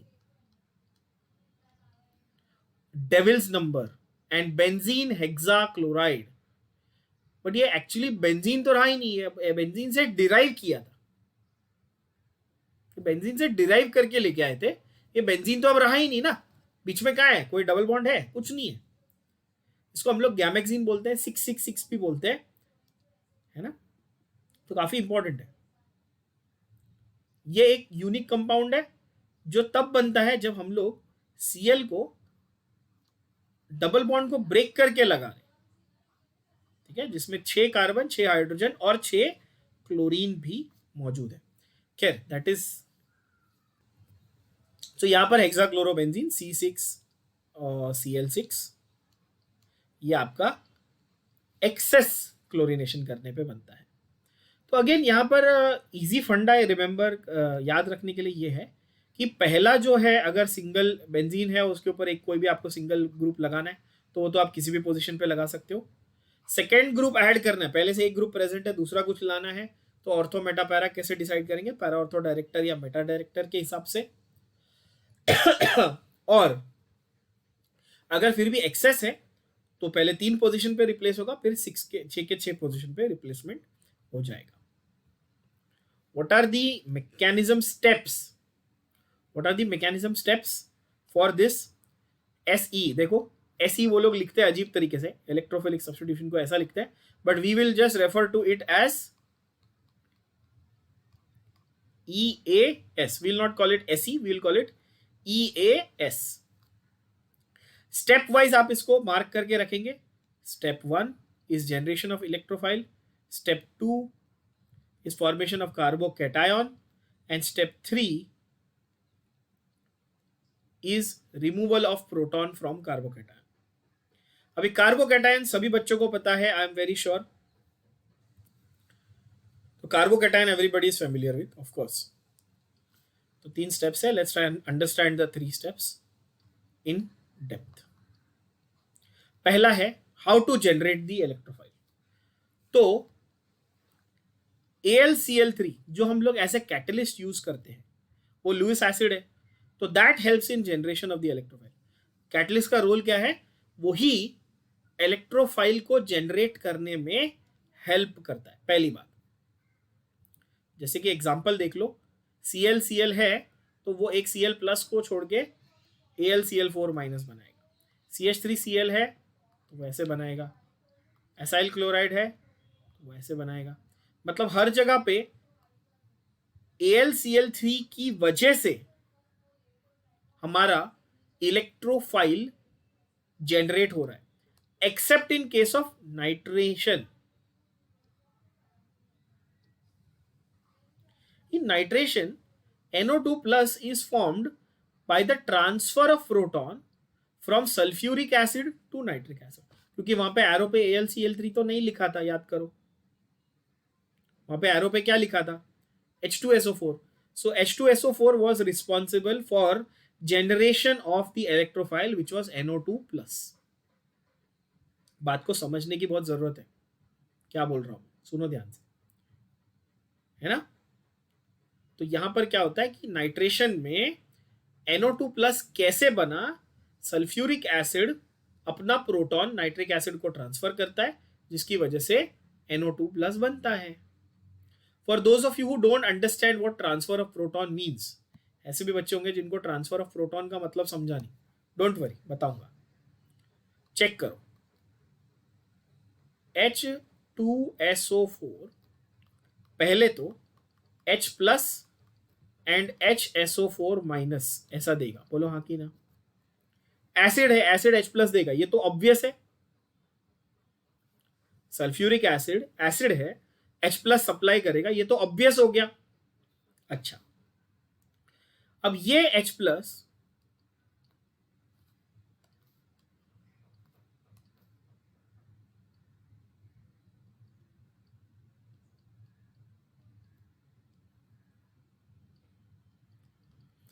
HONO2, हाँ, HONO2 इज नाइट्रिक एसिड. इसको ये H प्लस अटैक कर रहा है. अब बोलोगे सर ये अटैक क्यों कर रहा है? क्योंकि इसके पास इलेक्ट्रॉन्स की कमी है और ऑक्सीजन के पास क्या है?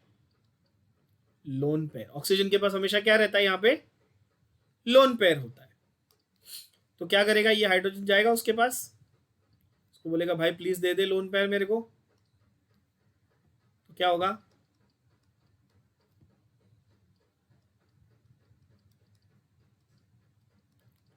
अब ये तो ऐसा हो गया, तो ऑक्सीजन ने अपने एक लोन पेयर दे दिया उठा के, किसको?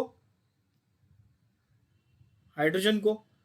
अब ये बोलता है भाई, ऑक्सीजन बोलता है कि यार मैंने लोन पेयर दे तो दिया पर मैं इलेक्ट्रोनेगेटिव एलिमेंट हूं, मेरे को मजा नहीं आ रहा, मेरे को इलेक्ट्रॉन देने में इंटरेस्ट नहीं, मेरे को तो लेने में इंटरेस्ट था, तो मैं फंस गया यार देके. तो ये बोलता है एक काम करता हूं, मैं यहां से वाटर मॉलिक्यूल लेके निकल जाता हूं स्टेबल होने के लिए. समझा? वाटर मॉलिक्यूल लेके निकल जाएगा, बट ये जाते जाते क्या करेगा? अपनी जो लोन पेयर इसने दिए थे ना, हाँ, ये इस बॉन्ड पेयर को ले लेगा. ये बॉन्ड पेयर को लेके अपने लोन पेयर बना लेगा. तो जाते जाते बोलेगा अच्छा ठीक है मैं जा रहा हूं, मैं अपना बॉन्ड पेयर भी लेके जा रहा हूं. तो ये NO2 बेचारा क्या हुआ? ऑक्सीजन की दिलदारी के चक्कर में ये पॉजिटिव चार्ज इसके ऊपर, क्योंकि इसके इलेक्ट्रॉन जो थे शेयर्ड वाले वो भी वो लेके चला गया. बात समझ में आई सबको? तो ये ऑक्सीजन जो है ये इसके अपने बॉन्ड पेयर को लेकर चला गया, तो ये स्टेबलाइज तो हो गया, तो ये तो बन गया water molecule with its 2 lone pairs, but NO2 के ऊपर आ गया प्लस चार्ज. तो NO2 कैसे जनरेट हुआ? बिकॉज H2SO4 का प्रोटॉन आया था अटैक करने, और वो प्रोटॉन फाइनली किसको मिला? नाइट्रिक एसिड को मिला. बात समझ में आई? बोलो हाँ कि ना. Simple. For those of you who did not understand, let me explain again. Think of it this way, H plus HONO2, oxygen के पास क्या है, लोन पेयर। ये H प्लस कहां से आया था, ये H2SO4 से आया था। ये H प्लस क्या करेगा, ऑक्सीजन के पास जाएगा, भूखा नंगा है ये बेचारा, ये जाएगा ऑक्सीजन के पास, ऑक्सीजन इसको अपने पास अटैचमेंट दे देगा, तो ये ऑक्सीजन अपना एक लोन पेयर इस हाइड्रोजन को दे रहा है।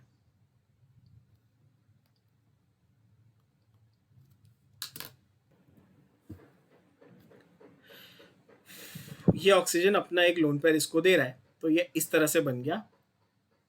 अब इसके पास एक ही लोन पेयर बचा, पहले दो थे अब एक ही बचा, तो ये क्या करेगा, जाते जाते इस इलेक्ट्रॉन, ये बॉन्ड बोले तो दो इलेक्ट्रॉन होते हैं ना बेटा, एक बॉन्ड का मतलब कितना होता है, 2 इलेक्ट्रॉन, तो ये जाते जाते इसको भी लेके जाएगा। तो ये पूरा स्ट्रक्चर, अब ये H2O मॉलिक्यूल जो है, इसमें ऑक्सीजन के अपने 2 लोन पेयर जो उसके ओरिजिनल थे वो भी हो गए, NO2 simple, plus charge, NO2 के ऊपर आ गया प्लस चार्ज। तो ये जो है NO2 विथ प्लस चार्ज, मैंने ये बताया था केमिस्ट्री का एक नियम कि जिस पे प्लस चार्ज होगा वो हो जाएगा ईएम। तो इसीलिए आप नोटिस करें कि नाइट्रो ग्रुप को with plus charge we call it nitronium. देखो, जैसे कार्बोकेटाइन को हम कार्बोनियम भी कहते हैं, NH4 प्लस को हम अमोनियम भी कहते हैं, सोडियम पोटेशियम, जिसमें पॉजिटिव चार्ज है उसके ऊपर आता है ईएम।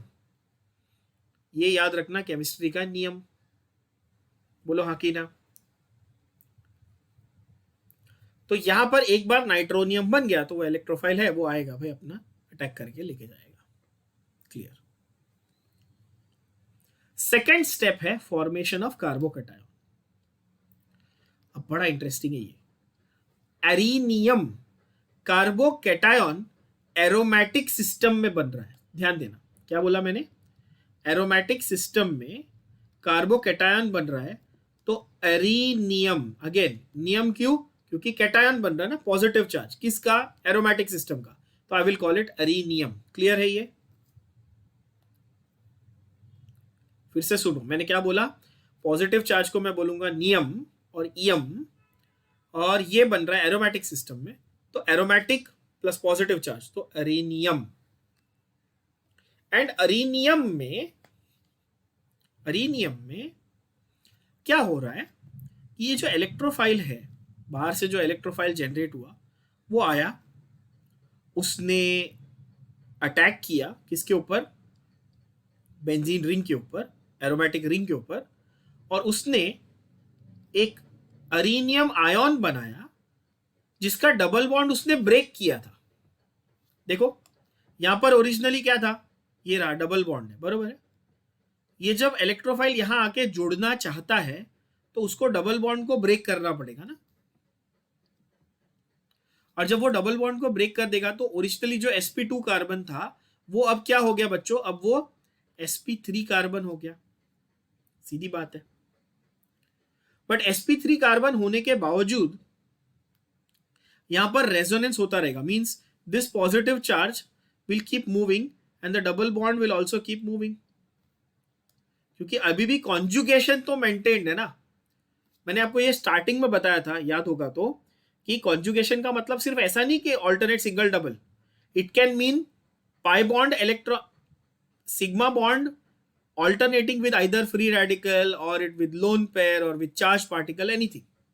तो यहाँ पे पॉजिटिव चार्ज होने की वजह से क्या होगा कि कॉन्जुगेशन बना रहेगा, यानी रेजोनेंस अभी भी होता रहेगा, बोलो हाँ कि ना।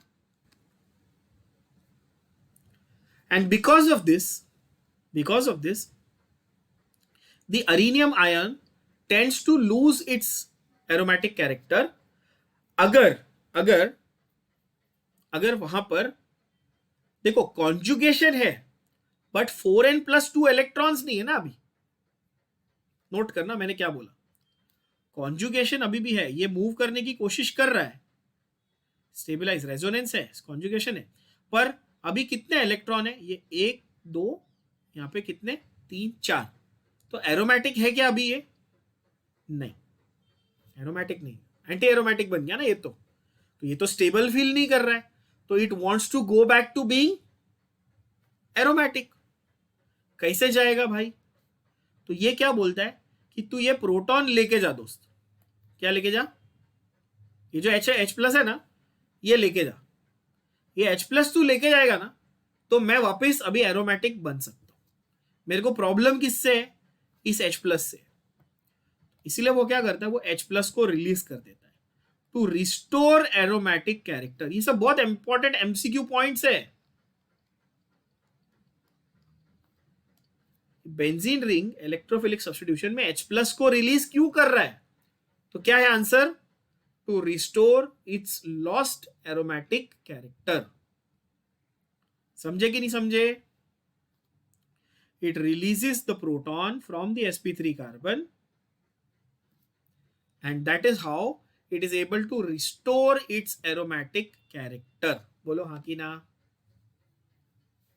सो सबसे पहले इलेक्ट्रोफाइल जनरेट हुआ, दूसरा उस इलेक्ट्रोफाइल की वजह से कार्बोकैटायन बना, तीसरा उस पर्टिकुलर स्ट्रक्चर में से प्रोटॉन निकल गया ताकि एरोमेटिसिटी मेंटेन्ड रह सके। ये आपके भेजे में गया, I hope so, in a step wise manner. ये लास्ट पार्ट थोड़ा सा ट्रिकी है, इसको दोबारा देखो। प्रोटॉन के निकालने से एरोमेटिसिटी रिस्टोर कैसे हुई, है ना? अच्छा, ये वाला पर्टिकुलर कार्बन sp3 हाइब्रिडाइज हो गया था, ये वाला पर्टिकुलर कार्बन भी sp3 हाइब्रिडाइज हो गया था, करेक्ट? क्योंकि अब दोनों के पास सिंगल बॉन्ड है। चेक कर लो जरा, नहीं दिख रहा तो मैं जूम करके दिखाता हूं। देखो, ये जो दो मैंने रेड से अभी मार्क कर दिया आपके लिए, ये दोनों sp3 हो गए। अच्छा, ओरिजिनली, पर ये तो कार्बन विद पॉजिटिव चार्ज है, ये तो कार्बोकैटायन है, कार्बोकैटायन तो sp2 होता है। तो यहाँ पे इन रियलिटी एक ही sp3 वाला बचा आपके पास, बोलो हाँ कि ना? बाकी ये तो sp2 है, सब sp2 थे पहले से, ये तो sp2 है, ये भी sp2 है, और ये कार्बोकैटायन है इसलिए ये भी sp2 है। कार्बोकैटायन की हाइब्रिडाइजेशन तो sp2 होती है। तो अगर मैं इस sp3 को वापस sp2 बना सकूं तो मेरी एरोमेटिसिटी रिस्टोर हो जाएगी, यहां की ना? क्लियर हुआ ये? अब वो कैसे अचीव करना है? हाँ, अब वो कैसे अचीव करना है? If you remove this particular proton, now carbon का वो जो वैलेंसी फ्री है, उधर ये वाला हाइड्रोजन अपने बॉन्ड पेयर ऑफ इलेक्ट्रॉन लेके शिफ्ट हो जाएगा। हाइड्रोजन अकेला नहीं जाएगा, अपने बॉन्ड पेयर लेकर यहां चला जाएगा। बात समझ में आ रही है? ध्यान से फिर से समझो क्लियरली। ये जब प्रोटॉन जाएगा तो proton will go in the form of H plus, बोलो हाँ कि ना? मतलब वो पॉजिटिव फॉर्म में बाहर जा रहा है। क्या वो इलेक्ट्रॉन लेकर जा रहा है? नहीं, क्योंकि H प्लस के फॉर्म में जा रहा है। अच्छा, अगर मुझे यहां पर डबल बॉन्ड चाहिए वापस, तो ये वाला जो हाइड्रोजन है ये अपने बॉन्ड पेयर लेकर यहां पे आ जाएगा, तो चलेगा? हाँ। तो उससे क्या होगा, ये जो मेरा डबल बॉन्ड है, अब नोट करो ना, यहां पर हाइड्रोजन और इलेक्ट्रोफाइल दोनों था, यहां पर सिर्फ इलेक्ट्रोफाइल है। हाइड्रोजन कहां गया? हाइड्रोजन यहां आ गया। और ये वाला हाइड्रोजन कहां गया? ये क्लोरीन के साथ चला गया। बात समझ में आई? अब क्लियर हुआ? सो यहां पर restoration of the aromatic character of the benzene ring is important, and that is why proton has to be removed. I hope that is clear to all now. एक लास्ट रिएक्शन है जो aromatic substances में होता है, जो addition reaction है। अब generally हम ये कहते हैं कि aromatic systems will prefer electrophilic substitution. Again let me go back to something that I started the lecture with. मैंने कहा था aromatic systems will prefer, electrophilic भी हो सकता है, न्यूक्लियोफिलिक भी हो सकता है, और इलेक्ट्रोफिलिक सब्स्टिट्यूशन, न्यूक्लियोफिलिक सब्स्टिट्यूशन और एडिशन। इन तीनों में से सबसे प्रेफर्ड कौन सा उसके लिए है? इलेक्ट्रोफिलिक। क्या ये दोनों न्यूक्लियोफिलिक सब्स्टिट्यूशन और एडिशन बिल्कुल नहीं हो सकते क्या?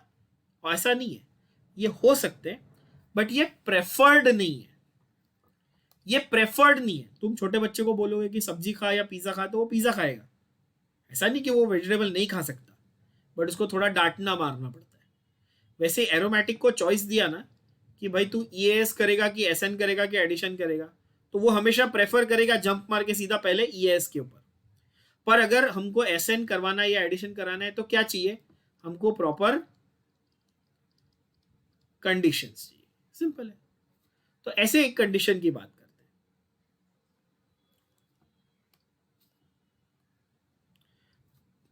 तो जैसे हमने अभी थोड़ी देर पहले कहा था कि गैमेक्सीन, मैंने आपको एग्जांपल बताया था, वैसे ही आप एडिशन कर सकते हो, पॉसिबल है, पर उसमें क्या चाहिए, विगरस कंडीशन चाहिए, हाई टेम्परेचर, हाई प्रेशर, और in the presence of a specific catalyst also hydrogenation of benzene can take place. ठीक है, जैसे कि बेंजीन में आपने H2 in the presence of निकल। अब आप बोलोगे sir H2 in the presence of nickel Sabatier Anderson में किया तो सही, हाँ वहां पे एलिफैटिक के लिए किया था, यहाँ पे एरोमेटिक के लिए पॉसिबल है। Just the difference is you have to mention something that is not written here, high temperature and high pressure also, ये मेंशन कर दो अपनी बुक में, high temperature and high. Platinum palladium also can be use obviously, but यहाँ पे nickel is more practically feasible because we are anyways going to heat it.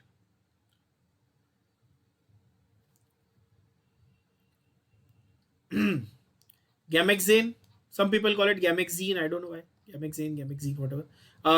More correct is Gamexane obviously because now there are no double bonds. Benzene hexachloride भी कहते हैं इसको, BHC, also called, मैंने आपको बताया, also called 666। बहुत ही important है ये, बहुत ही यूनिक कंपाउंड है जहां पर एडिशन रिएक्शन हो रहा है। ऑब्वियसली मेरे को क्लोरीन करना है, मेरे को यूवी लाइट चाहिए, मेरे को हाई टेम्परेचर हाई प्रेशर भी चाहिए। नोट करना यहां पर chlorine is not getting substituted with hydrogen, please remember that. Chlorine को हाइड्रोजन से अगर मैं सब्सटीट्यूट करता तो वो EAS होता, यहां पर ये क्या है, एडिशन रिएक्शन है। Please remember the difference between the two. I hope this is making sense to you बच्चों। Please remember the difference between the two. अगर मेरे को क्लोरीन को हाइड्रोजन से रिप्लेस करना होता, वहां पे सब्स्टिट्यूशन होता, तो मैं उसको EAS के अंडर लिखता, पर यहीं पर मेरे को क्लोरीन जब डबल बॉन्ड को ब्रेक करके सिर्फ ऐड करना है तो I will write benzene hexachloride as the product and I will call it an addition reaction, right. So ये हुआ हमारा पूरा का पूरा अबाउट एरोमेटिक कंपाउंड्स। हमने देख लिया एरोमेटिक कंपाउंड्स कौन से टाइप्स के थे, उसके केक्यूल स्ट्रक्चर यानी कि उसके रेजोनेंस स्ट्रक्चर्स किस तरह से बनते हैं, हकल रूल क्या था ये हमने लास्ट टाइम देख लिया, ओवरलैपिंग किस तरह से हुई थी, how to prepare benzene, there various chemical reactions. आज हमने देखी ये 5 टाइप के जो मेजर है, कौन से, शाना रिएक्शंस हमारे। और ये मैंने आपको बताया ये हर बार हर चैप्टर में फिर से रिपीट होंगे, मैं हर बार नहीं बताऊंगा, ये पहले आपने अच्छे से एक बार अभी प्रिपेयर कर लिया इसको, तो ये आपको हर चैप्टर में रेपिटेटिवली आने वाला है, ठीक है। तो यहां पर खत्म होता है हमारा एरोमेटिक वाला पार्ट। अब एक बार देख लेते हैं, नजर मार लेते हैं ऑर्थो पैरा डायरेक्टर जो मैंने आपको कहा था उसके बारे में क्या लिखा हुआ है। ये टेक्निकली एरोमेटिक का हिस्सा ही है, ठीक है, बट ये जनरल कॉन्सेप्ट्स में भी बहुत काम आता है, आपको जीएसओ में भी बहुत काम आता है, जहां पर आपको ऑर्थो पैरा डायरेक्टर इन्फ्लुएंस पता होना चाहिए ऑफ वेरियस ग्रुप्स। अब ज्यादा दिमाग लगाने की आपको जरूरत ही नहीं पड़ेगी, मैंने आपको शॉर्टकट और ट्रिक बता दी है। OH ग्रुप, आपको OH ग्रुप पता है तो रेजोनेंस हाइब्रिड वाइब्रिड देखने का जरूरत नहीं है, सीधा क्या बोलोगे, ये कौन सा टाइप है, पैरा ऑर्थो है कि मेटा है, बताओ। सीधी बात है, पैरा ऑर्थो है मतलब सिंगल बॉन्ड है, तो इसलिए पैरा ऑर्थो है, सिंपल बात है। और वो भी पैरा और ऑर्थो में भी अगर डिफाइन करना हो तो कैसे डिफाइन करोगे, हाई टेम्परेचर दिया तो पैरा बोलोगे, लो टेम्परेचर दिया तो ऑर्थो, और मेटा तो अकेला ही है, मल्टीपल बॉन्ड्स। क्लियर है। OH group para ortho director है तो वो कैसा है, वो एक्टिवेटर ऑफ बेंजीन रिंग है कि नहीं, मैंने ये भी बता दिया आपको। मैंने आपको शॉर्टकट क्या बताया, पीओडीए पोडा, पोडा यानी कि पैरा ऑर्थो डायरेक्टर है, एक्टिवेटर भी है, डोनर भी है। अच्छा, बहुत बच्चे इसमें गड़बड़ करते हैं, पीओडीए में पैरा ऑर्थो, डी को डायरेक्टर मान लेते हैं, para ortho director is PO, D is donor here. Other examples of the same type are NH2, NHR, NHCO। क्योंकि देखो यार, नाइट्रोजन के पास तो लोन पेयर होता है ना, वो तो डोनर में ही काउंट होगा, बोलो हाँ कि ना। तो जिसके पास भी लोन पेयर है ना, नाइट्रोजन, ऑक्सीजन, हमारे पीरियोडिक टेबल के ग्रुप 15, 16, 17 के एलिमेंट्स बोलूं, ऑब्वियस है। And all the alkyl groups, ये सब आने वाले हैं किसमें, ये डोनर ग्रुप में ही आने वाले हैं, ये एक्टिवेटर ग्रुप में ही आने वाले हैं। इसमें एक एक्सेप्शन भी है, अभी एक्सेप्शन के बिना केमिस्ट्री में काम तो चलता नहीं। तो एक्सेप्शन क्या है? एक्सेप्शन है, अगर मैं आपको पूछूं कि क्लोरीन या ब्रोमीन या आयोडीन ये कैसे ज्वाइन होते हैं, ये सिंगल बॉन्ड से ज्वाइन होते हैं, तो आप फटाक से बोलोगे कि हाँ सर ये पैरा ऑर्थो डायरेक्टर है, करेक्ट, हाँ कि ना, बरोबर है। पर क्या ये डोनर है, ये सवाल आना चाहिए, क्या ये डोनर हो सकते हैं? तो लॉजिक के हिसाब से ये पैरा ऑर्थो डायरेक्टर है, तो ये डोनर होने चाहिए, पर हैलोजेंस के केस में they are not donors. Can somebody tell me why? Because halogens have very high electronegativity, तो ये डोनर नहीं हो सकते। Why? Because of high electronegativity. इनको लालच है इलेक्ट्रॉन्स का, ये तो चाहते ही नहीं कि मैं इलेक्ट्रॉन दूं, ये तो इलेक्ट्रॉन खींचने की तैयारी में रहते हैं भाई। तो इसीलिए halogens are actually deactivating. Halogens कैसे होते हैं? डीएक्टिवेटिंग, ये इलेक्ट्रॉन खींचते हैं। अब मैंने आपको इंडक्टिव इफेक्ट कहा था, इंडक्टिव इफेक्ट पढ़ाया है, इसको हम लोग माइनस आई, जो इलेक्ट्रॉन खींचता है उसको माइनस आई इफेक्ट बोलते हैं, जो डोनेट करता है उसको प्लस आई बोलते हैं। तो मैं एक्टिवेटर ग्रुप को प्लस आई बोल सकता हूं, जैसे एल्काइल है उसको मैं प्लस आई बोल सकता हूं, और हैलोजन जो है उसको मैं माइनस आई भी बोल सकता हूं। तो इसे क्या करता है, ये इलेक्ट्रॉन डेंसिटी को एक्चुअली थोड़ा कम कर देता है। तो ये बहुत विचित्र है, ये है पैरा ऑर्थो डायरेक्टर लेकिन डोनर नहीं है, विड्रॉइंग है।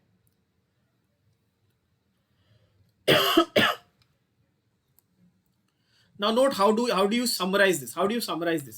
Easy.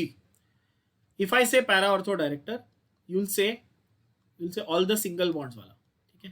तो let's say OH, NH2, है ना, alkyl groups, ये सब आपके पोडा ग्रुप है, ठीक है। फिर COH एसिड, अल्डिहाइड, कीटोन, है ना, NO2 एटसेट्रा, ये सब आपके मिठाई वाला ग्रुप है। मतलब ये मेटा डायरेक्टर भी है, विड्रॉइंग भी है, पर हैलोजन बीच में आ जाता है। पैरा ऑर्थो डायरेक्टर तो है पर विड्रॉइंग है। बात समझ में आ रही है? ये दोनों के बीच में कहीं पे आता है कि वो उसका डायरेक्शन अगर हम देखें तो पैरा ऑर्थो है, लेकिन उसका जो नेचर है वो विड्रॉइंग वाला है, वो एक्टिवेटिंग वाला नहीं है, वो विड्रॉइंग वाला है, डोनर नहीं है, वो विड्रॉइंग है। बात समझ में आ रही है?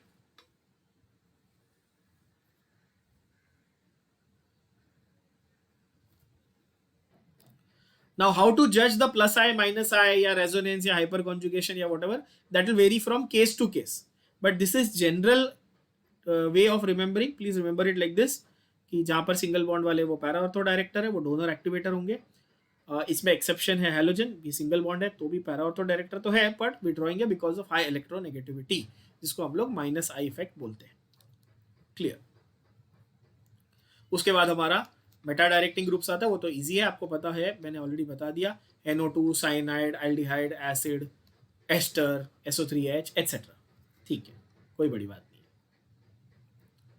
And these are called deactivating groups, and therefore they put the new group in the meta position. Okay, last part is just a theoretical small thing where carcinogenicity मतलब cancer causing ability। क्या है carcinogenicity का मतलब? Cancer causing tendency. जैसे कि cigarette smoking is carcinogenic अपन बोलते हैं ना, तो बेंजीन के 2 रिंग या 3 रिंग वाले जो कंपाउंड्स हैं हमारे पास, जैसे कि एंथ्रासीन, बेंजाएंथ्रासीन, है ना, naphthalene. Naphthalene is also two benzene rings together, but उसकी टॉक्सिसिटी काफी कम है कंपैरेटिवली. नैफ्थलीन हम लोग घर में यूज करते हैं, अगर आपको याद हो तो मैंने बताया था ये. नैफ्थलीन हम लोग घर में यूज करते हैं, नैफ्थलीन बॉल्स. ऑब्वियसली उसको हम लोग इंसेक्ट्स को भगाने के लिए यूज करें तो कॉमन सेंस है कि वो इंसेक्ट्स के लिए टॉक्सिक होगा ना, इसलिए तो उससे कॉकरोच वगैरह नहीं आते घर में, तो ये तो कॉमन सेंस है. पर वो छोटे जानवरों के लिए टॉक्सिक है, हमारे लिए नहीं है, थैंकफुली उतना नहीं है. ऑब्वियसली इसका ये मतलब नहीं कि आपको नैफ्थलीन बॉल खाने चाहिए. पता चला कमलेश की तरह चालू हो गए सब, डुन डुन डुन डुन डुन डुन. तो नैफ्थलीन के यानी कि बेंजीन के अगर 2 या ज्यादा रिंग्स होंगे तो वो कार्सिनोजेनेटिक प्रॉपर्टी हो सकती है. ऐसे compounds are found in tobacco, coal, petroleum वगैरह, and they may lead to cancer, that is cancer causing agents. They've given you certain examples. You don't need to know the structures of these examples. Just remember that 2 or more benzene rings are potentially, not always, are potentially toxic in higher doses. So that finishes off everything about aromatic compounds in general. Okay.